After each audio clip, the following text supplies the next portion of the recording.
अयोध्येमध्ये 22 जानेवारीला राम मंदिराचं लोकार्पण होणार आहे। त्या अगोदर एका बाजूला अयोध्येसह देशभर सोहळा आत्तापासून सुरू झालाय, तर दुसरीकडून वादाचे बाणही सोडले जात आहेत। आणि यावेळी हा वाद पेटलाय देवेंद्र फडणवीस आणि उद्धव ठाकरे यांच्यामध्ये। वाद इतका टोकाला गेलाय की बाबरीचा ढाचा, वजन या मार्गांनी निमंत्रणापर्यंत येऊन पोहोचलाय। नेमकं काय घडलंय दिवसभरात पाहूयात माझाच्या रिपोर्टमधून।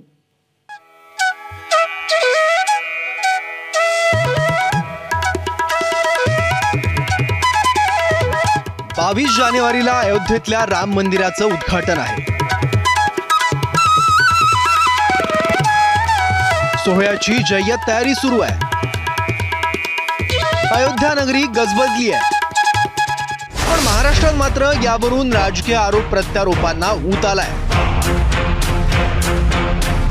बाबरीचा ढाचा ज्यावेळेस पडला त्यावेळेला आपणही तिथे उपस्थित होतो असा दावा फडणवीसांनी केलाय, ज्याच्यावर उद्धव ठाकरेंनी टोला लगावलाय। मी एक कारसेवक म्हणून माझ्याकरता हा अतिशय आनंदाचा क्षण आहे। मी सगळ्या कारसेवांमध्ये होतो। मी 20व्या वर्षी 21व्या वर्षी 18 दिवस बदायूच्या जेलमध्ये होतो। सगळ्या प्रकारचे म्हणजे जिथे गोळीबार झाला तिथे देखील मी होतो, ज्यावेळेस ढाचा तुटला तिथे देखील मी होतो। ठीक आहे, त्याने तेच चढले असेल आणि त्यांच्या वज्राने तो पडला असेल तर मला माहिती नाही, पण त्यावेळेला सुंदरसिंग भंडारी वगैरे त्यांचेच होते नेते, उपनेते, उपाध्यक्ष काहीतरी। लालकृष्ण आडवाणींची प्रतिक्रिया आहे, त्यांचा इंटरव्ह्यू आहे, तर त्याच्यामुळे थोडासा गृहपाठ त्यांचा कमी पडत असावा। आरोपी म्हणून ज्यांची जी यादी सीबीआयने प्रसिद्ध केली की हे त्या तिथे प्रत्यक्ष यांच्यामुळे ही बाबरी तुटली, त्याच्यामध्ये पहिल्या 10 पहिले दुसरेच नाही शिवसेना प्रमुख तर आडवाणी एकत्रच आहेत, पण खाली जर तुम्ही सगळी नावं पाहाल तर आमचे स्थानिक शिवसेनेचे पवन पांडेंपासून सगळे आमचे अनेक खासदार आणि जवळजवळ 109 हे महाराष्ट्रातले आमचे शिवसेनेचे पदाधिकारी आणि प्रमुख लोक त्या याच्यामध्ये आहे। मी स्वतः 3 वेळा सीबीआय कोर्टासमोर जाऊन आलो। मी स्वतः आर्ग्युमेंट्स आणि साक्षी पुरावे हे तपासून घेतले पाहिजेत। त्यांना ते माहीत नसेल, ते वकील आहेत फडणवीस, त्यांनी एकदा बाबरी प्रकरणात कोण आरोपी होतं, बाबरीचा ढाचा पाडण्याची जबाबदारी कुणी घेतली, यावरून वादविवाद सुरू असतानाच निमंत्रणावरूनही वाकयुद्ध सुरू झालं।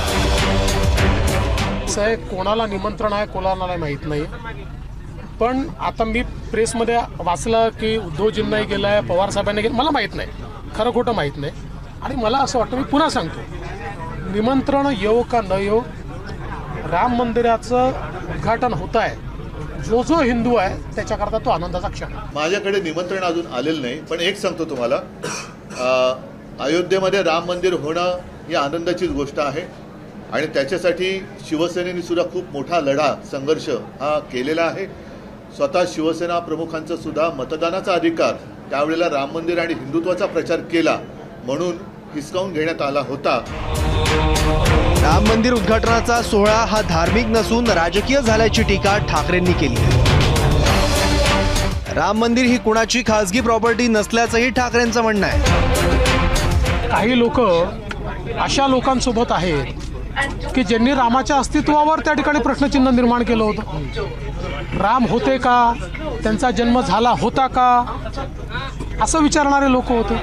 काही म्हणायचे की मंदिर वही बनाएंगे, तारीख नाही बताएंगे। आता त्यांना तारीखही सांगितली, मंदिरही बनलं, आता निमंत्रणही आहे। तूर्त मला एवढंच वाटतं की ह्याची एक पॉलिटिकल इव्हेंट होऊ नये हीच माझी अपेक्षा आहे। बाकी आम्हाला सगळ्यांना आनंद झालेलाच आहे आणि तो प्रत्येक हिंदूंना आणि रामप्रेमींना होणं स्वाभाविक आहे।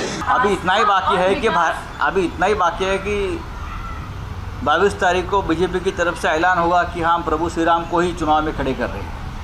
हाँ, इतना ऐलान होना बाकी है कि हमारे कैंडिडेट अयोध्या से या कहाँ से प्रभु श्री राम है। अब यही कहना बाकी है। इतना पॉलिटिक्स चल रहा है राम जी के नाम पर। लोकसभा निवडणुकीला अवघे काही महिने बाकी आहेत, त्याआधी अयोध्येत राम मंदिराचं उद्घाटन होत आहे। भाजपनं हे टायमिंग जाणून बुजून साधल्याचा आरोप विरोधकांनी केला आहे।